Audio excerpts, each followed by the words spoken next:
Prévia do PIB no Brasil mostra pequena recuperação e dia bem preocupante, bem vermelho para todas as bolsas no dia de hoje, pelo menos agora na abertura. Isso e muito mais, então, aqui no nosso Morning Call, 17/10 de 2025. Bom dia a todos, sejam bem-vindos. Max Braga por aqui.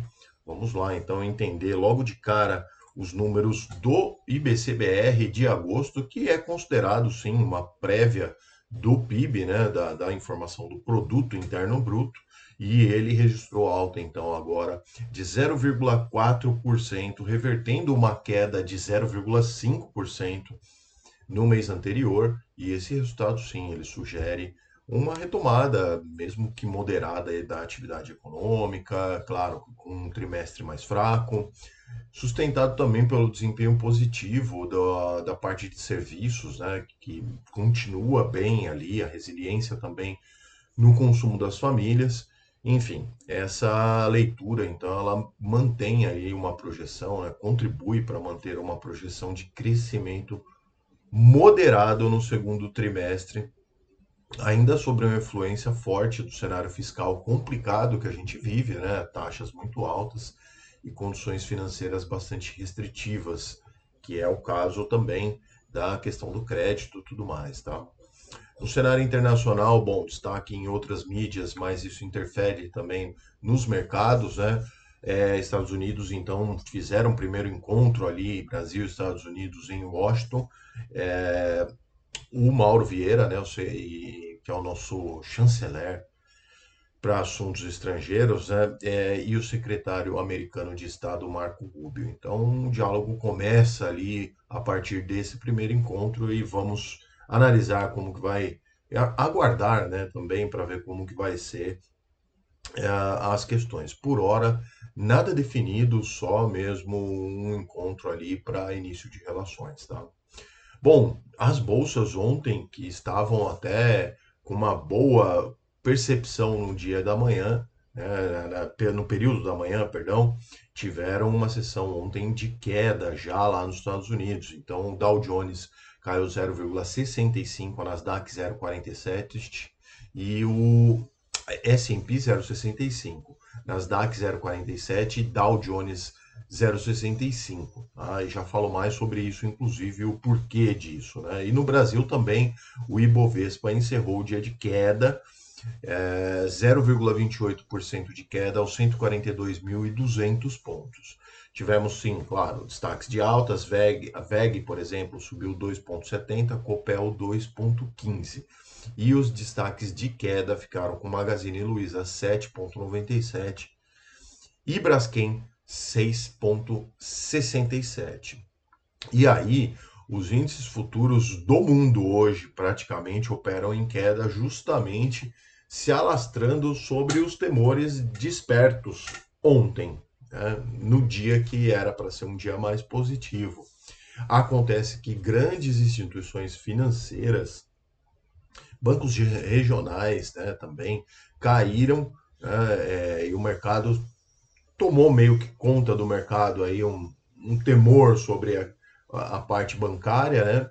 Depois das Ions e da Western Alliance reportarem, então, na temporada ali de balanços, né? Como eu disse ontem que ela estava em curso, o aumento de empréstimos inadimplentes, assim, alguma coisa maior, né?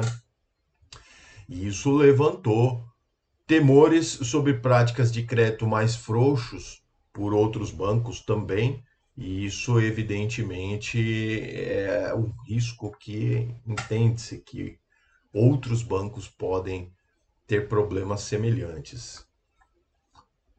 Vamos ter que aguardar, né? Crédito barato e agora, enfim. Mas isso traz então hoje um dia bem, pelo menos agora na abertura, se não tiver mais nenhuma notícia, um dia bem abre bem negativo. As preocupações ainda têm no cenário global, né, o comércio global, políticas tarifárias somadas aí ali, as preocupações também em meio ao crescimento muito grande, ao boom de inteligência artificial, os impactos também da paralisação do governo dos Estados Unidos, tudo isso fez então Hoje, uma sexta-feira bem difícil, hein? Agora na manhã. Dow Jones Futuro opera com 0,86% de queda, S&P Futuro 1,15% e Nasdaq 1,34% de queda, tá? Na Ásia Pacífico, os mercados também fecharam todos em baixa, com exceção ao COSP da Coreia do Sul, e que atingiu recorde, inclusive, pelo terceiro dia consecutivo, e aí tem a ver com ali as notícias sobre os Estados Unidos, finalizando ali alguns investimentos por lá. Bom, Xangai na China fechou 1,95 de queda, Japão 1,44, Hong Kong 2,48, foi mais pesado. A Índia subiu também 0,35 e a Austrália caiu 0,81%. Nos mercados europeus também todo mundo operando em baixa, com o setor bancário, que eu falei agora, pesando ali na região, tá?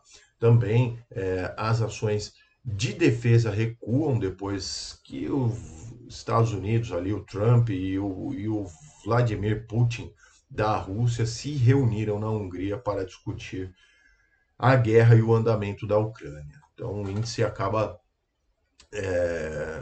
tendo uma queda superior a 3%, tá? Devido à cautela dos investidores com essas incertezas geopolíticas. Estoque 600 então cai agora 1,68, bem forte mesmo. A Alemanha mais ainda 1,98, Reino Unido 1,52, na França 0,74 e na Itália 2,04.